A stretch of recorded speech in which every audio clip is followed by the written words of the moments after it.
live out my dream and accomplish my job. We look forward to seeing. What's happening, world? B Marsh Boxing back at it with another boxing post-fight review. Post-fight results, we have Shakur Stevenson versus Jeremiah Nakathila.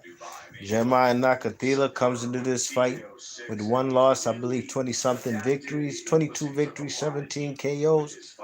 And he fights Shakur Stevenson, and Shakur Stevenson's undefeated now. Shakur Stevenson, man, displayed his defensive prowess per usual, you know.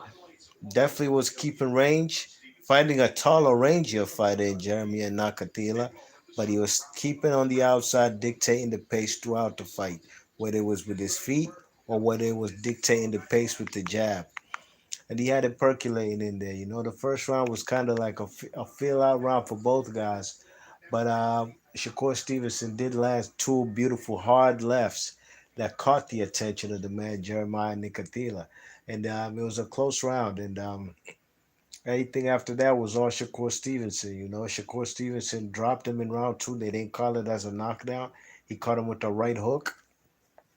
I'm saying, but you know, and the referee. One thing about the referee in this particular fight was really you know, slowing up the flow of the fight. You know what I mean? He kept telling both guys to watch your feet, kept stopping and breaking the action to tell both fighters to watch their feet. Now Shakur Stevenson, the southpaw, Nakathila was the orthodox fighter, and you know it was quite disheartening for this guy to keep stopping the action to tell them to watch their feet. They both southpaw and orthodox. These things happen. You know what I'm saying? It's not like they both intentionally trying to stand on each other's feet. So let them fellas fight, man. I don't know who this referee was, but he did a horrible job. But overall, the man Shakur Stevenson was pumping out his jab. The man and he was also in the mind of the man Nikathila. Because when Shakur Stevenson wasn't standing in the pocket and now moving laterally, now the guy Nakathila is not flat-footed no more. Now he's not necessarily bouncing on his toes, but also moving laterally. So Shakur Stevenson basically had him like a puppet in there. What I do, you do. Now Shakur Stevenson, like I said, was dictating the pace with the jab and the ring generalship. The other guy, Nakathila, is a taller fighter, but he wasn't cocking that right hand. He was trying to shoot the jab, but he was way out of position. You know what I'm saying? He couldn't reach the man Shakur Stevenson. Shakur Stevenson was timing it with the jab, looping left hooks and right hooks, and he was using the jab well. Drops him in round four with a check right hook, you know what I mean? The man Nicatila's throwing a kind of left hook to the body, and he gets clipped with a right hook over the top. Boom, check right hook, and the man goes down. That's a 10-8 round in round four.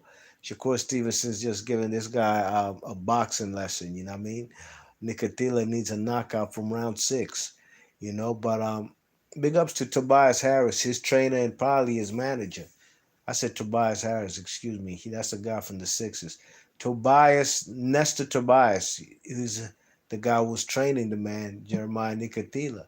He's also the guy who used to train former unified world champion at 140 pounds, the Blue Machine. Um, what's that guy's name? Jesus Christ, the guy Bud Crawford fought. What's his name? Guy from Namibia. Julius Ndongo. Okay. Also, the other guy, the guy that Andrade fought, you know what I mean? That Katakwanda guy, excuse me if I butchered his name, I'm so sorry. You know what I'm saying? And not to mention, this guy, Nestor Tobias, used to train, you know, the legendary fighter from Africa and Namibia, the man. Um, what's my man's name? Man, far winky right in these guys. These guys, the names are escaping me right now, man. It's kind of late, man. I'm getting sleepy. Ah. Damn, forgetting Slim's name, man. But you gotta give it up to the manager because this guy's taking these fighters out of Namibia and getting them world title shots. You know what I mean? Now Julius Ndongo's the only one who lately has won a couple a world title and a couple at that. But Shakur Stevenson made easy work out of this guy. He even dropped him in round 2 with another check right hook, but the referee ain't counted. He said they slipped or they stepped on each other's feet, which was not the case. Should have been 3 knockdowns. But overall, this was just a whitewash. Shakur landed more punches in every single round and made this man miss. This guy probably didn't even land 25 punches overall on the man Shakur Stevenson. Now, these type of fights, I'm not sure at this stage of Shakur Stevenson's career whether they make him better, because I think it would have made him better if he actually stopped the guy Jeremiah Nakathila, if he stopped him tonight, you know what I mean? But Shakur Stevenson, was very defensive minded, and he was also throwing one punch at a time. Neither guy was letting combinations go. You know what I'm saying? So, I think that, was a kind of a negative on the man, Shakur Stevenson's performance tonight, because at the end of the day, this guy is a hard puncher, you know what I mean? This guy knocks fellas out, you know what I mean? I've seen some of his highlights before, because I never heard of him before, so I watched his highlights before the fight tonight, and, he lays fellas out, you know what I mean? But at the end of the day, Shakur Stevenson knew that, and he actually said it in the post-fight interview. He ain't want to engage too much with this guy in the later rounds when he was trying going for the kill, because he got clipped with a couple things right there, and he ain't want to get hurt or possibly knocked out. He ended up with a mouse under his right eye. Shakur Stevenson, that is, you know what I mean? So this guy does punch hard, even for the few punches, the 25 or less punches he landed throughout the duration of the fight.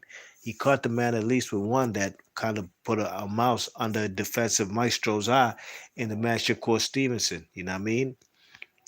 Harry Simon, boom, the name just came back to me.